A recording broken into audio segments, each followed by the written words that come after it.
城外出事了。走，找你们女王去。干什么呀？快走！怎么了？哎呀，怎么了，小妹？出什么事了？放开我！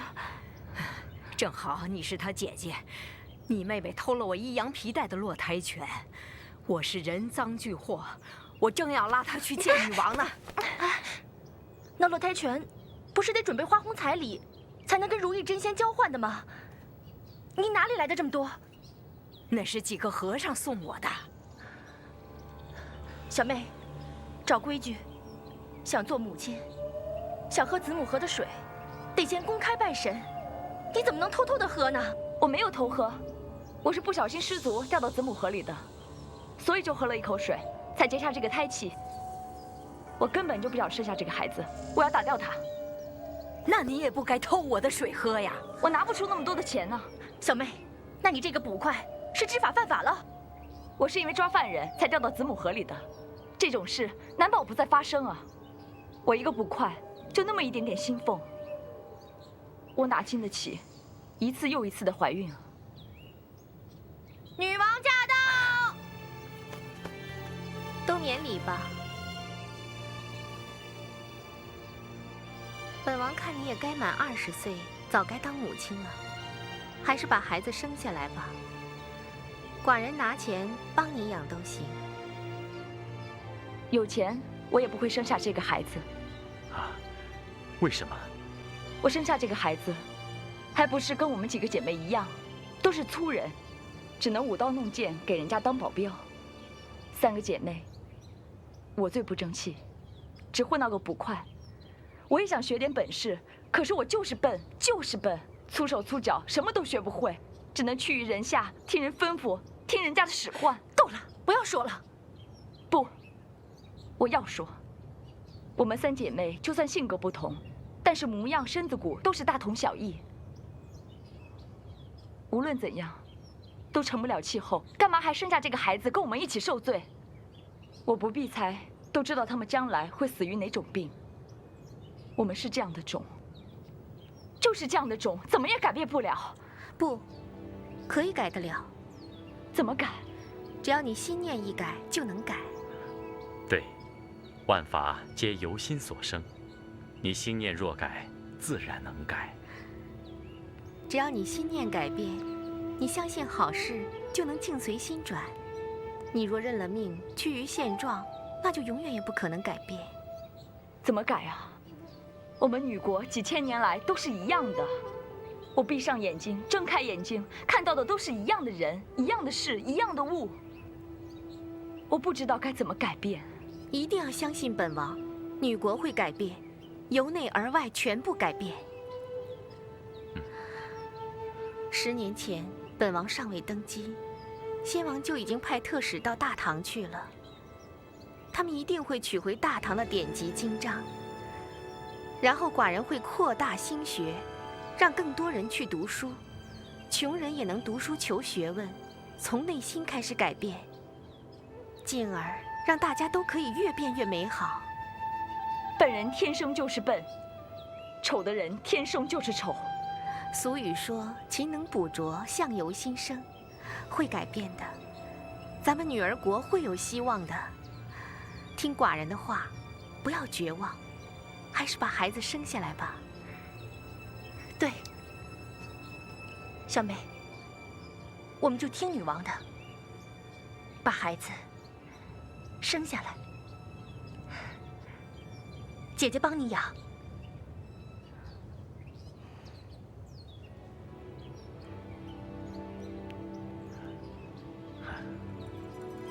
那为什么特使去了东土10年都没人回来呢？说不定啊，那儿的花花世界吸引了他们，不想回来了。也说不定啊，在那儿找了男人，嫁人了呢。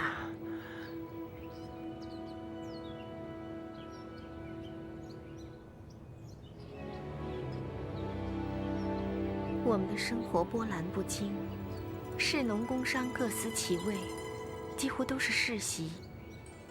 也没人图什么上进，暮气沉沉，了无生趣。大家越来越不想生孩子，我们的人口在逐年减少。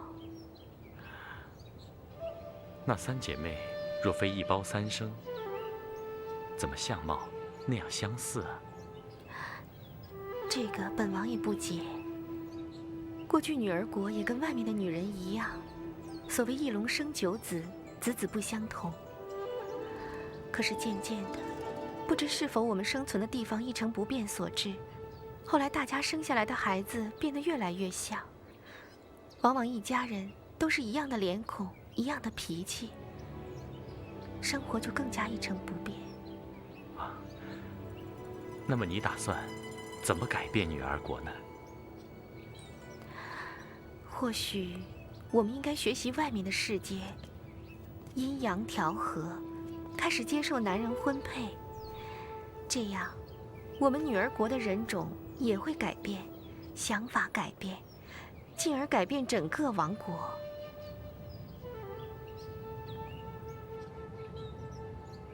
你就这么有把握会变得比较好吗？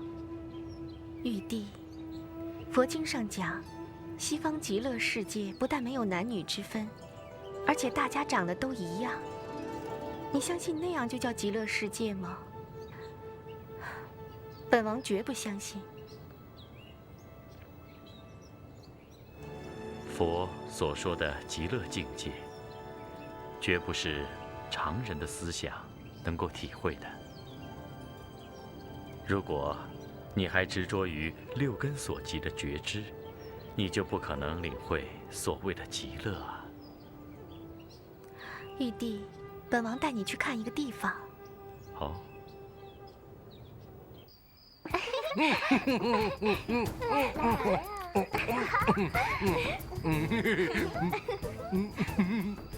真好，还是你们女儿国好。你们不知道吧？想当年我老朱可不是这朱家，我是天蓬元帅，那也是浓眉大眼。你真好，什么做的？真好看。沙师弟，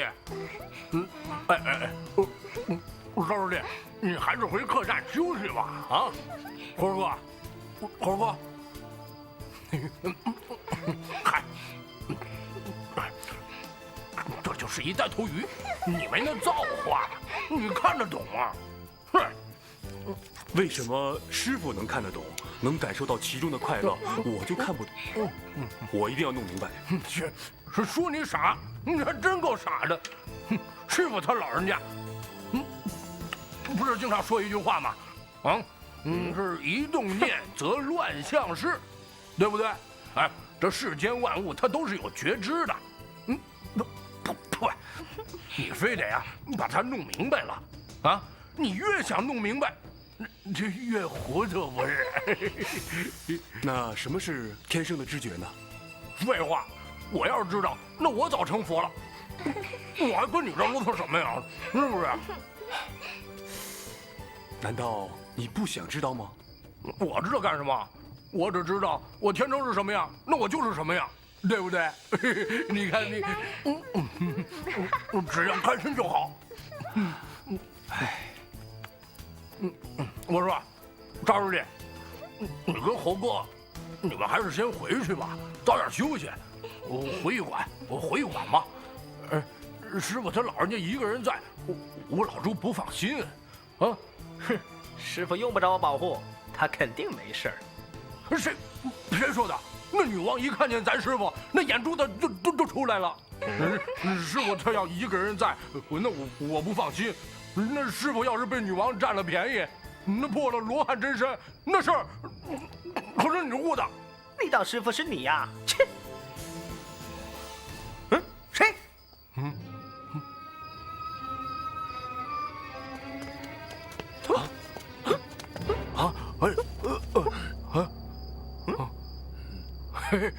猴哥，人呢？哪有人呀？哼，怕是你疑神疑鬼了吧？就是有妖怪，那也看上的是咱师傅他老人家。哎，人家看上的不是我们。嘿，是妖怪就不怕了，怕的是人呢。我老孙千百岁年纪也没真正跟人打过交道，也不知道他们想什么，要的是什么呀。嗨，那个猴哥，你看这天也不早了，要不你早点回去歇歇去，啊？哎，那个沙师弟啊，你不是要回去研读那个经吗？那你回去研去吧，啊！猴哥，全走，全走，走！别呀！哎，停！哎呀，这红红，哎，那个谁，哎呀，英英，你别走啊！哎呦，我那个有时间咱们再玩啊！哎，这干什么呀？这是，你看这，哎呦啊，真是的，哎呀！你们可以下去了。是。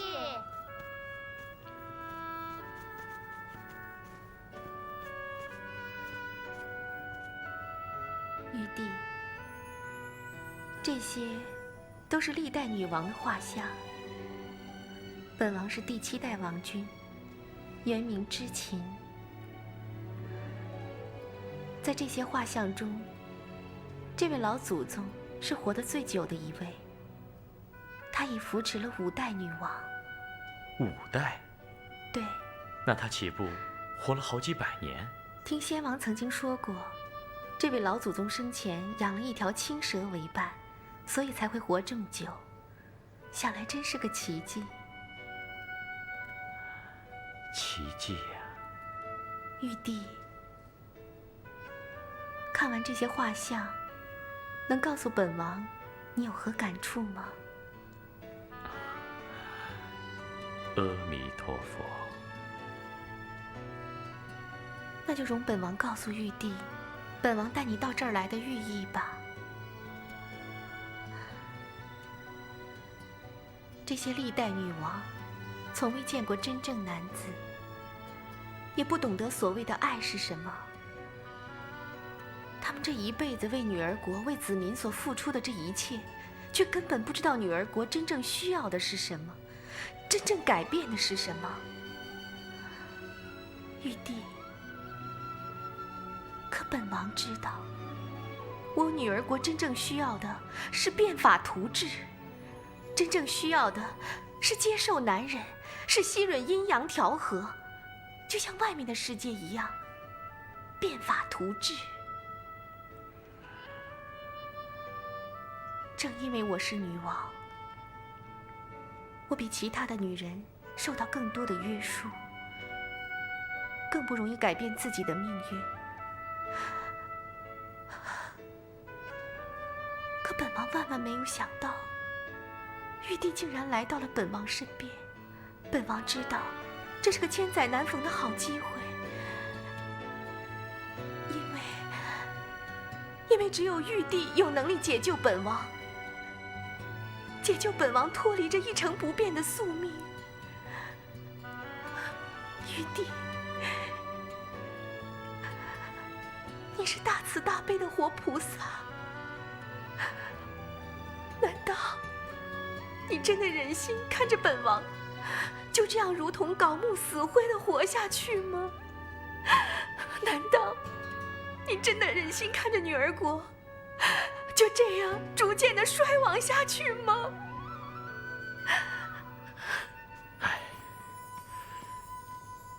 女王陛下，非是贫僧想袖手做壁上观，而是贫僧力有未逮。不，玉帝，只要你有心帮助女儿国，只要你有心帮助本王，就一定能成功。玉帝，你不是也说过吗？只要心念一改，就能改。你何苦非要去西天取经呢，玉帝？西天取经，是为了得到究竟的解脱。如果贫僧留下来，也只是解开了一时之困。贫僧帮你这一生，也帮不了你下一世的。不，玉帝，本王只在乎这一生一世。本王不想做一个得过且过、庸庸碌碌的女儿国君。本王要让我的女儿国重现生机，要让我的子民看到希望和光明。玉帝，本王求你了，玉帝。好，那贫僧就告诉你，让男子进入女儿国，没错，的确会带来快乐，但同时也会带来痛苦啊。那痛苦，只怕比那快乐要多好几百倍。贫僧告辞了。玉帝。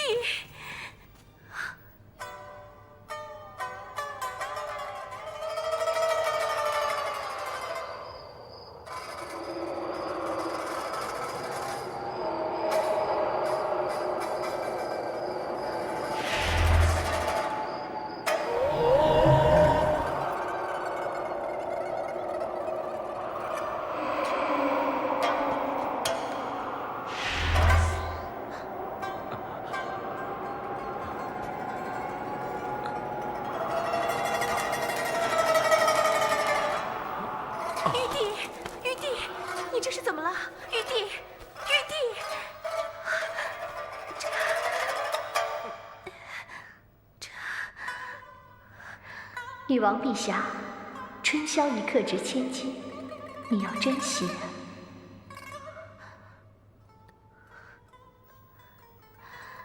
玉帝。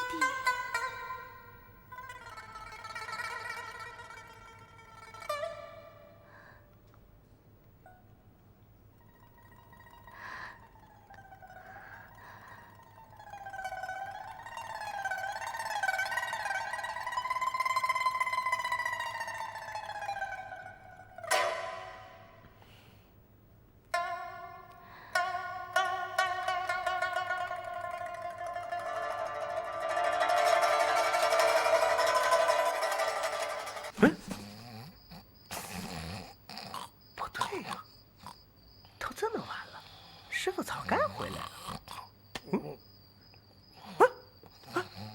哎，呆子，起来，起来，起来，起来，起来，起床，起来，沙师弟，起来，走，快走，快走啊，走，快点，快点，快点，红什么红啊？看这儿。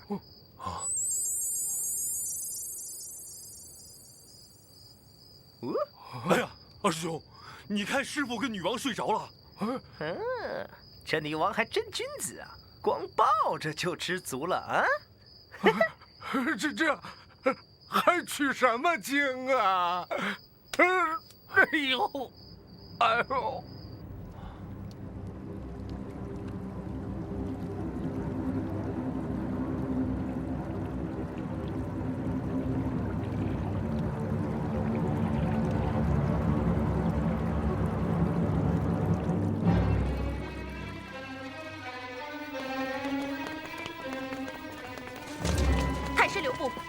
你们要干什么？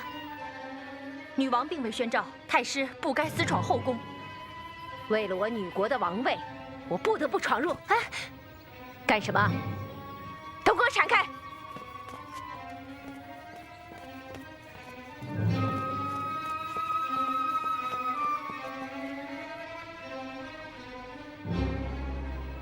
太师到！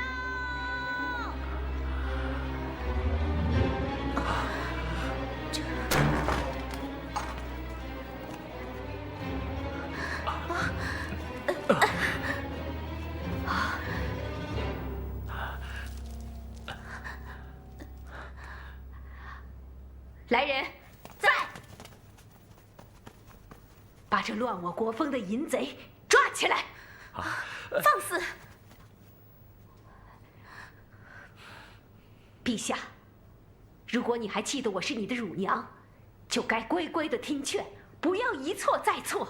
太师，本王就是念在你是我的乳娘份上，才没治你擅闯内廷，意图谋反之罪。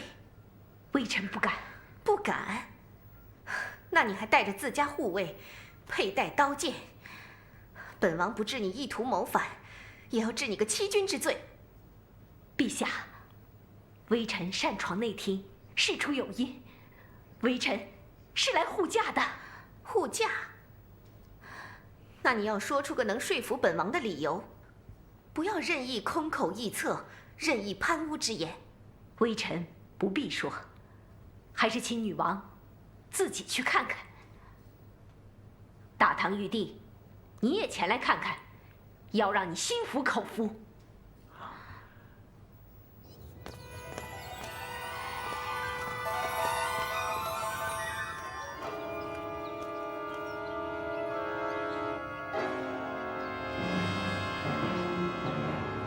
这是什么？陛下，这块石头满是青苔，全是淤泥，不像是造假之物。那又怎样？武官，念来石头上的字。是。淫僧乱宫闱，花落女儿悲，血染子母河，沉江流洗罪。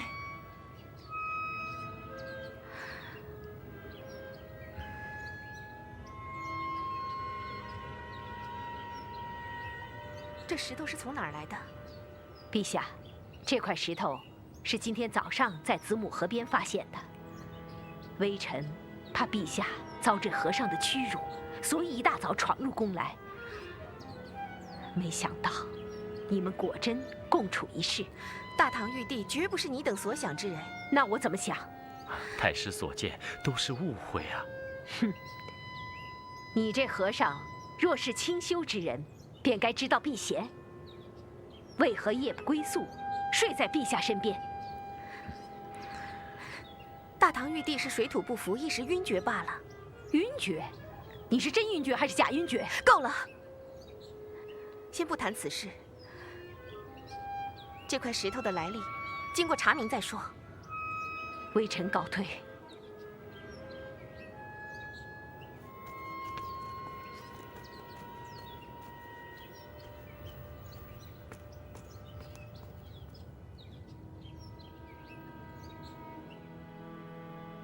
哎呦，不好了！这是有人明摆着要对付咱们师傅。我觉得，我们还是趁着没惹上一身骚，赶快离开这儿吧。哼，那石头上写着“淫僧乱宫闱”，依我看，咱们这师徒4人里，还真的有一个专门抢着给人家当女婿的。啊，大师兄，你这不是在说二师兄吗？那可不，他要是真在，肯定抢着去当淫僧。哎呀，大师兄，咱们别说二师兄了，还是想想办法，咱们快离开这儿吧。那还不容易？我使个定身法，把全国的女人都定住，咱们想怎么走就怎么走。我们不能就这样走。师傅，你不会真舍不得那个女王了吧？休得胡言！这服食之事诚为可疑。悟空，你说，那石上有苔有泥，果然不是人为可假造的吗？师傅，这只能骗这些凡夫俗子。哼，依我老孙看，不是人造的，便是妖造的，那肯定是冲着咱们师徒4人来的。所以呢，我们还是带着二师兄赶快离开这儿。咱们走了，女儿国不就没危险了吗？这石头真的好像是常年沉在水底，忽然浮出来的样子。国师，这石头上的20个字如何解释？很难说得清楚，只知道都不是什么好事。尤其是子母河是咱们的命脉所在。陛下，趁着还没有什么坏事发生，要不打发唐僧他们走吧？不，这分明是有人故意在诋毁玉帝。若不查个水落石出，本王对玉帝也无法交代。怕是女王你……太师到。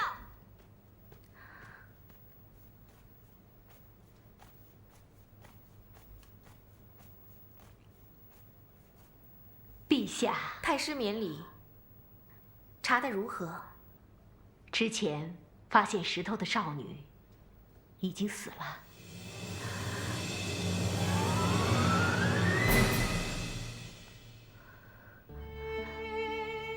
师傅，依我之见，使个定身法，把他们都定住，咱们赶紧离开这儿吧。哎呀，那是你用来对付妖魔鬼怪的办法，如今对凡人也用这种办法解决问题，你何不用神通将为师送往西天好了？西天取经是莫大的功业，在成就功业之前，必先遭到莫大的苦难。这就是修行。修行之路是不容走捷径的，不容靠投机的，必须一步一个脚印，踏踏实实地面对所有困难。这也是你等保护我的天职啊！哎，师傅，经过这么多磨难，你胆子也终于变大了。师傅，我若不显神通，你去求得女王，跟她说那块石头是要害你的阴谋，让你在遇害之前赶紧把咱们放走，这样女儿国里没了和尚，那20个字儿不就没用了吗？开门。3位，女王有请，有要事相商。有什么事儿啊？出人命了。哦。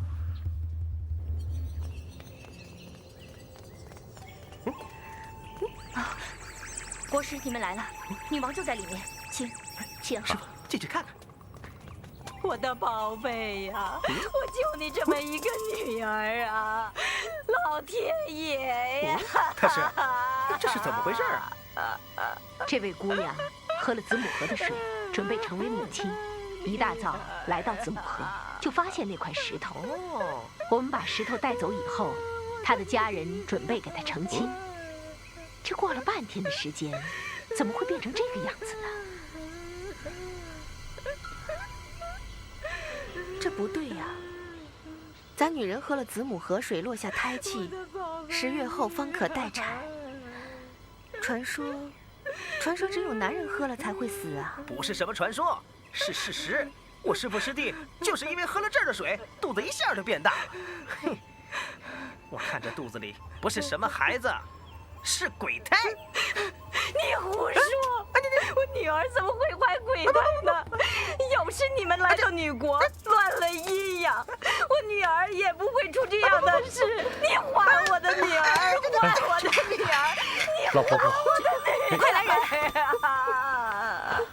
再扶她出去。我的女儿，走吧。我的女儿，我的女儿啊！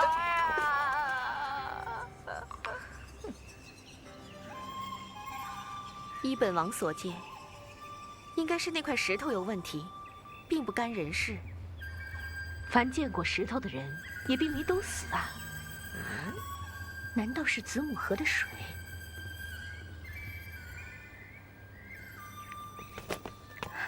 陛下，不好了，又死了好几个人，都是喝了子母河水的少女。这……哎呦，我的天哪！这可怎么好啊？我看，咱们还是分了行李散伙吧。这娶几天，还娶什么亲啊？这……你这呆子，咱们什么场面没见过？这点事儿都吓破你的胆！哼！可我们继续待在这儿，会不会害死更多的人啊？理应不会，除非还有其他致死的理由，否则暂时不会再有人喝子母河的水。所以，为师决定不走了。师傅若是不走，一定遭难。我敢断言，他们一定把这笔账算在咱们头上。尤其是师傅昨晚又在宫里过了一夜，纵然没有御规之刑，却难逃悠悠众口啊！师傅，这可真应了那句“淫僧乱宫闱”。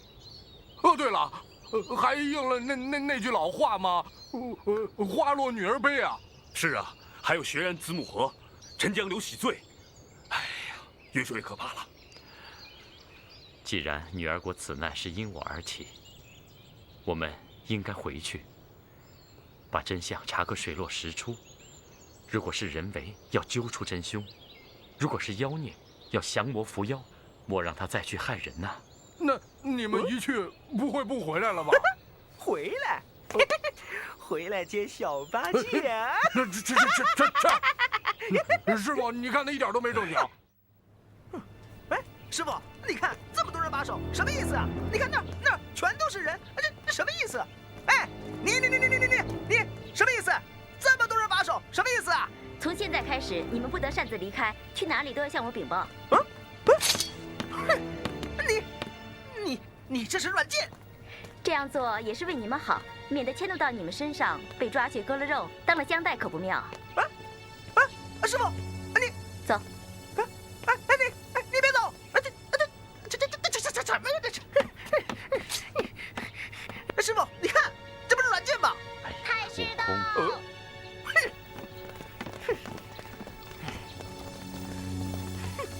贫僧见过太师。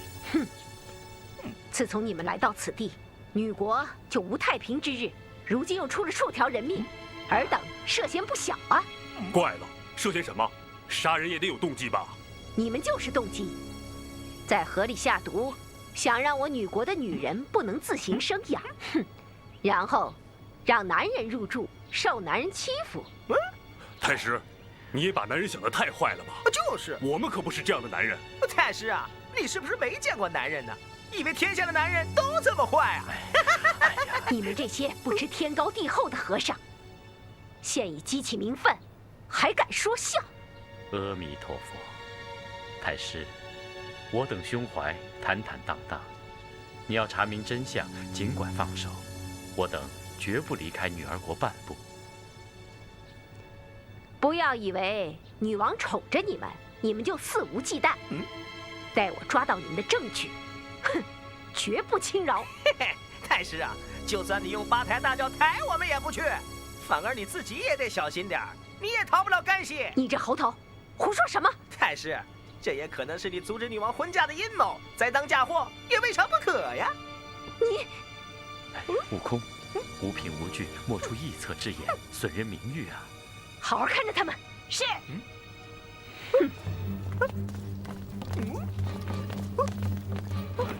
他们走了。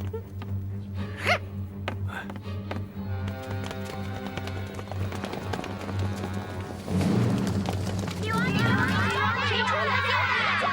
谁出来给我们一个交代？给我们一个说法吧！给我们一个说法吧！我光不在这里吃家。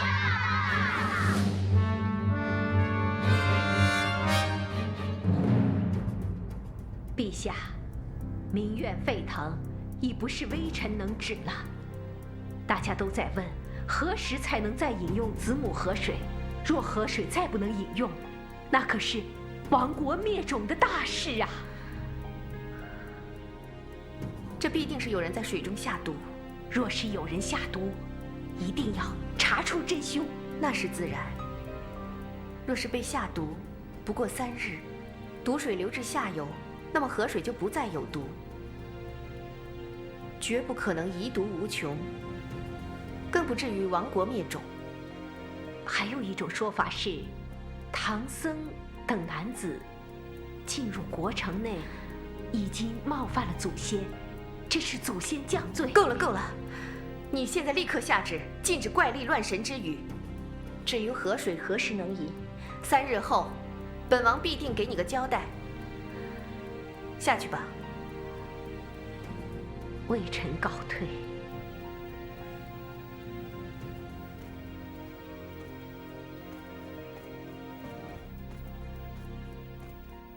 国师，你看这件事该怎么办？如今已经把唐僧师徒软禁，如果真是人为下毒害他们，这个人当不会笨到跑去再下毒，所以想抓住此人的可能性微乎其微。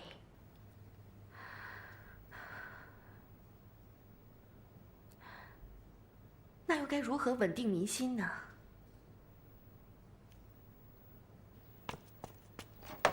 站住！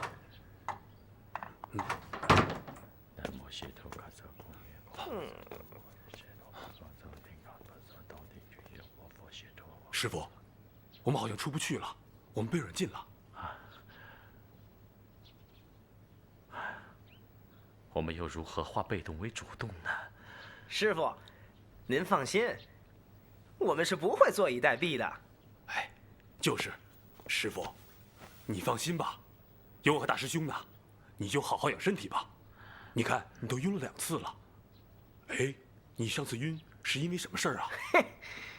第一次是因为听了那国师的琵琶曲，想起了往事，有些伤感呢。第二次是看了挂在凌烟阁里面历代女王的画像。师傅，您不是看了那些画也伤感吧？师傅，说真的，您要是真的喜欢那个女王，就别客气。俗话说，相思伤身呐。哎，大师兄，你别胡说，你看师傅都不高兴了啊。师傅，我出去。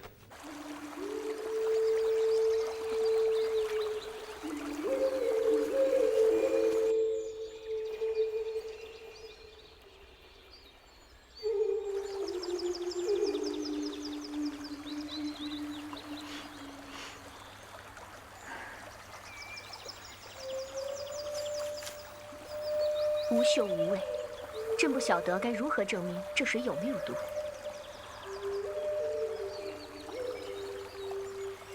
我们不但要证明这水里没有毒，而且还要证明它有传宗接代之功力。我想过，这河里不会有毒。那为什么喝了子母河水的人都死了？除非那4个和尚是凶手，否则我女国的人谁会在子母河里下毒？那是亡国灭种的事，对自己也毫无益处啊。那太师认为，死者也可能是喝了水之后才被下毒的吗？不错。所以凶手必定要找喝过水的人，然后再次下毒。所以我们要找出凶手，还得先找喝过水的人，才能引蛇出洞。好计策，我们找女王商议看看吧。走。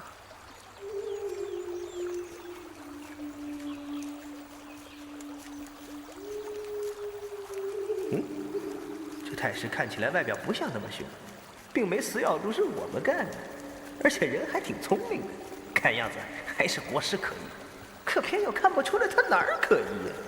嗨，太师之计有理，看来必须先找个人再去喝子母河之水。问题是派什么人去？卑职愿意去喝。这是要冒生命危险的。卑职身为女王的贴身护卫，本就该随时准备为女王赴汤蹈火。不，你已经答应帮你妹妹抚养孩子了，说话怎能言而无信？下去吧。不错，而且你身居武职，不受百姓拥戴信赖。喝此水者，必定要让百姓对他心存敬仰信赖，要是个有影响力的人。还是微臣来试吧。不，太师，你已无月事不能生养，只能证明无毒，却不能证明子母河水是不是还能让我们传宗接代。让我来喝吧。国师，一则你尚无子嗣后代，二则你已经为本王挡过一次死劫，本王才能活到今日，所以本王无论如何都不能让你去试。那由谁来试呢？由本王来试。陛下万万不可！陛下乃一国之尊，万一有个3长2短，那可怎么好啊？太师，时过3日，我料得那水中必已无毒。可不怕1万，只怕万一。国不可一日无君呐。再说，女王并无姐妹，如今是一脉单传，女王千万不可以拿自己的性命开玩笑。太师，国师，如果本王喝下子母河水，落下胎气，那么我女儿国岂不就有后继之人了？你们也不必再为了本王招婿之事而再起冲突。可若是女王万一不幸中毒了，又该如何呢？国师言之有理，本王现在就写下遗诏，学古代圣贤，传位太师。陛下，微臣万万不敢领旨。太师，你有女儿和孙女可传位，本王将江山万代交给你最为妥当，不必有后顾之忧。陛下，陛下，你不明白微臣的心思。陛下是微臣奶大的，微臣在陛下身上耗费了太多的心思，远远超越了自己亲生的女儿。在微臣眼里，陛下比亲生女儿还要亲。若是这样，微臣愿意去死，也不能让陛下去冒生命危险呐。太师说的对，微臣自年少入宫，便随侍陛下，蒙陛下喊一声国师。可知一日为师，终身为父，太师如母，你叫臣等怎能看着陛下白白去送死呢？天下之悲，莫过白发人送黑发人。臣求陛下收回此意，请陛下收回此意。太师国师，快请起！陛下若不收回成命，我等长跪不起。君无戏言，言出九鼎。你们若是真心疼寡人，就从了寡人之意。微臣至死不起。那你们就跪着吧。传旨，若本王有个万一，令太师即位。陛下，陛下，陛下，陛下，陛下，我们不想让陛下。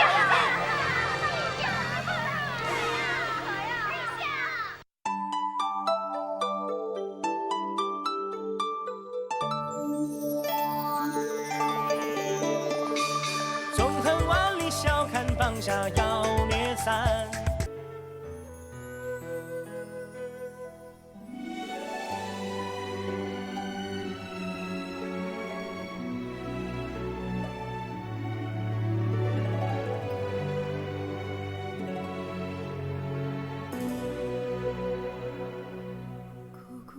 千百年，弹指一挥转瞬间。问翻天，这条路还有多远？苦苦追寻千百年，只为完成我夙愿。问翻天，真爱何时能洒落人间？那朝朝暮暮仿佛就在昨天，不知道见是不见，念是不念。那千山万水掠过我的身边，天地一变，我心不变。